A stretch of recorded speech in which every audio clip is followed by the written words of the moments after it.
Hello bachcho, let's read the question. The question says that the solution of differential equation x to the power 5 plus x plus 2x square y times dy plus 3x to the power 4 into y minus y dx is equal to 0 is, the options are x to the power 4 into y plus xy square plus y is equal to cx. Second option is x to the power 4 into y square plus xy plus y is equal to cx. Third option is x to the power 4 into y plus x square y square plus xy is equal to c.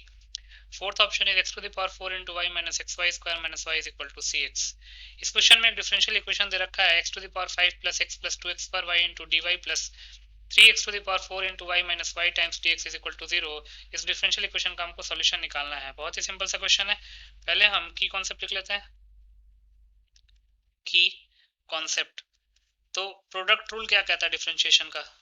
Product rule of differentiation is differentiation of u into v dx is equal to u और v दोनों x के function होने चाहिए, तो ये होता है u into dv upon dx plus v into du upon dx. दूसरा कोशेंट रूल क्या कहता है डिफरेंशिएशन का? कोशेंट रूल ऑफ डिफरेंशिएशन, तो u अपॉन v का differentiation with respect to x का फॉर्मूला होता है डिनोमिनेटर में v स्क्वायर, न्यूमरेटर में v into du upon dx minus u into dv upon dx.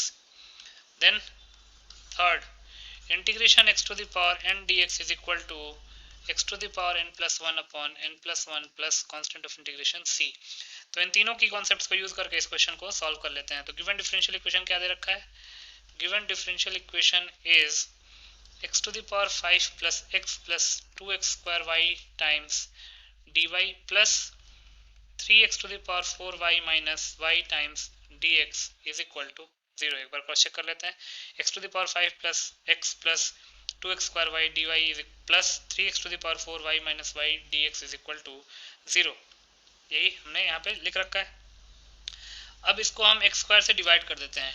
Dividing by x square से divide करेंगे तो x to the power 5 upon x square क्या हो जाएगा? x cube plus x upon x square, ये हो जाएगा 1 upon x plus 2y times dy plus 3x to the power 4 into y upon x square होगा, तो ये हो जाएगा 3x square y minus y upon x square times dx is equal to 0. इसको open करते हैं, ये हो जाएगा x cube dy plus 1 upon x dy plus 2y dy plus 3x square y dx minus y upon x square dx is equal to 0. इसको rearrange करते हैं, इसको लिख सकते हैं x cube dy plus 3x square y dx plus हमारे पास minus y upon x square है और यहाँ पे 2y dy है. 2y dy को तो अलग ही रखते हैं, 2y dy को अलग रखते हैं. हमने x क्यूब dy अलग रख लिया है, 3x स्क्वायर y dx अलग रख लिया है. तो 1 upon x d y minus y upon x square d x है, तो उसमें अगर हम एक्स स्क्वायर का एलसीएम लेंगे तो ये हो जाएगा x d y minus y d x. इन दोनों टर्म्स की मैं बात कर रहा हूँ. तो 1 upon x d y minus y upon x square d x में हमने एक्स स्क्वायर का एलसीएम लिया तो ऊपर बचेगा x d y minus y d x. Then last term जो है वो बचेगा 2y dy is equal to 0. Further simplify करते हैं तो आया हमारे पास x cube d y plus 3x square y d x plus x d y minus y d x upon x square plus 2y dy is equal to 0. अगर आप ये ध्यान से देखेंगे तो ये differentiation of x cube Y लिखा हुआ है, ठीक है. और अगर आप इसको ध्यान से देखेंगे तो ये differential of y upon x लिखा हुआ है, ये भी differential of x cube y है और ये differential of y upon x है.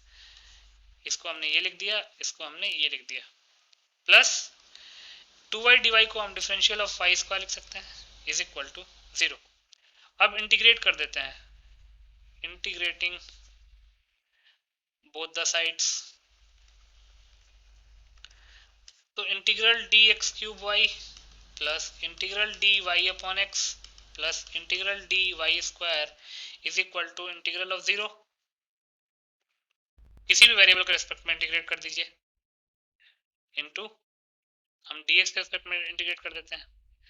तो differential of x cube y का इंटीग्रेशन क्या हो जाएगा, x cube y as it is, plus differential of y upon x का इंटीग्रेशन क्या हो जाएगा, y upon x, plus differential of y square का इंटीग्रेशन हो जाएगा y square is equal to zero का, जीरो कॉन्स्टेंट है मतलब जीरो अगर आया है तो उसका इंटीग्रेशन तो सी हो जाएगा।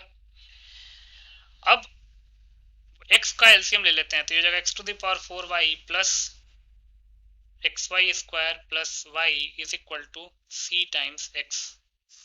ये हमारे पास इक्वेशन आ गया, x to the power 4y plus x y square plus y is equal to c x. देख लेते हैं किस ऑप्शन में लिखा हुआ है, x to the power 4y plus x y square plus y is equal to c x. A option में लिखा हुआ तो ए ऑप्शन जो है हमारा फाइनल आंसर हो जाएगा। So A option will be the final answer. I hope you understood it well. Best of luck.